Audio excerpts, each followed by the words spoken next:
अस्सलाम वालेकुम। आज इस मदरसे के अंदर सालाना इजलास को लेकर मंच पर बैठे मदरसे के अध्यक्ष साहब, उपाध्यक्ष साहब, मौलाना शकूर साहब, मौलाना सिकंदर साहब और इस मदरसे को बीमारी की भी हालात में अल्लाह के हुक्म से 4 चांद लगाने वाले मौलाना यूनुस साहब और मदरसे का तमाम स्टाफ, सामने बैठे मदरसे के तालिब इल्म साथियों, पिता तुल्य बुजुर्गों, घरों में आवाज सुन रही मेरी माँ और बहनों, आज इस मदरसे से दीन के वो सिपाही, 10 हाफिज, 4 उलमाए कराम इस मदरसे से फारिग होकर दीन को बढ़ाने के लिए ये मेहनत करेंगे। साथियों, मैं एक बात हमेशा कहता हूं, जब भी हमारे हाफिज बनते हैं, उलमा बनते हैं, हम खुशी तो बनाते हैं, लेकिन उनके भविष्य की फिक्र हमको कभी नहीं रहती।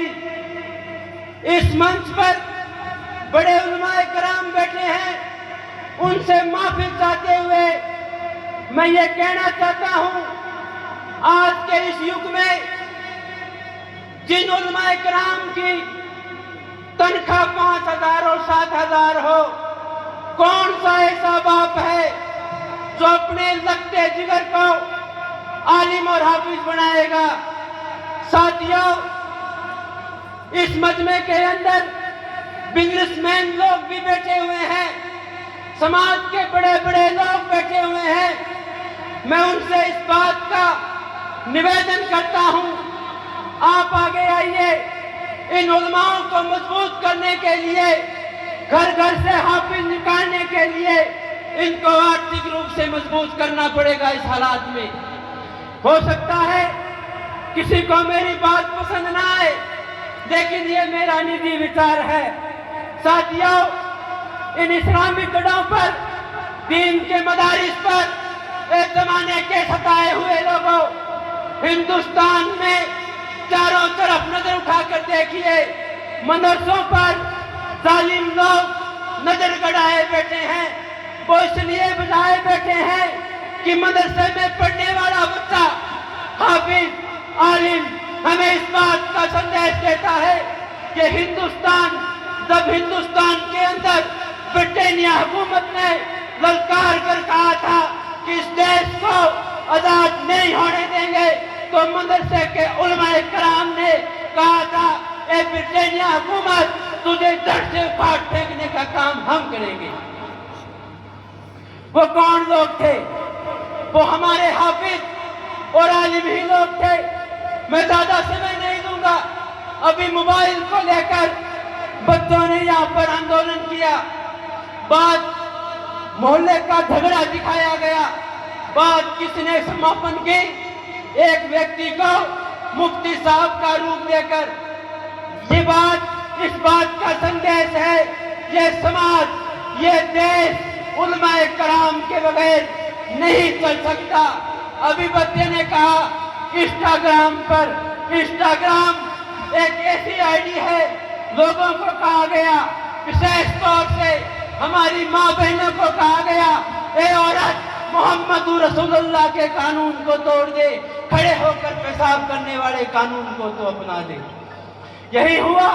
हमारी बहन बेटियां हमें अनफ्रेंड कर कर, अपने घर के बुजुर्ग को अनफ्रेंड कर कर, अपने भाई को अपने फ्रेंड लिस्ट में शामिल ना कर कर, ना जाने कैसा कैसा मुजरा कर रही है। मैं आपको यही कहना चाहता हूँ, हमारी बहन बेटियां आज के इस माहौल में पढ़ने लिखने में सबसे आगे है, तो सबसे ज्यादा जालियत का शिकार हमारी बहन बेटियां हुई है। आज मैं ये भी कहना चाहता हूँ, नशा आग की तरह फैल रहा है। इस नशे को रोकने के लिए हम सबको आगे आने होगा।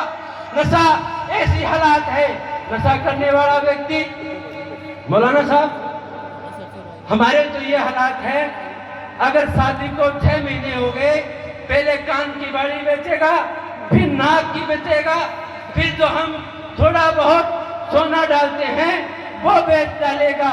यहाँ तक भी नशे की हालात में हमारी माँ बहनों ने, हमारी बहनों ने नहर के अंदर खुदकुशी की है, उसके जिम्मेवार हम हैं, क्योंकि हमने कभी नशे के खिलाफ लड़ाई लड़ी ही नहीं। समाज तब आगे बढ़ेगा, समाज में इस नशे जैसी आग को रोकने के लिए हमें आगे आना होगा। आज हम नशे की हालात में उस माँ से पूछ जिसने तुझे 9 महीने पेट के अंदर रखा, उस दर्द का पूछ। उस माँ ने तुम्हें जन्म देने से पहले वो दर्द कैसा महसूस करती है। आज के लोग, मैं ये सबक यहाँ मदरसे के अंदर बोलना नहीं चाहता।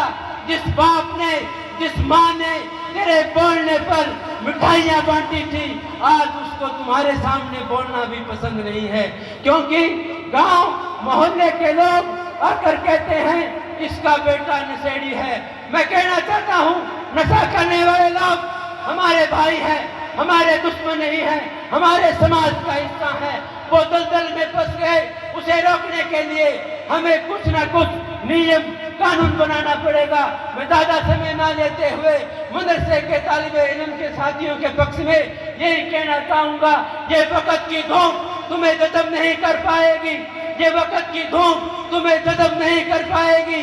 मदरसे के तालिबे इल्म साथियों, तुम तो वो चिराग हो तो सूरज को निगल जाओगे। अस्सलाम वालेकुम।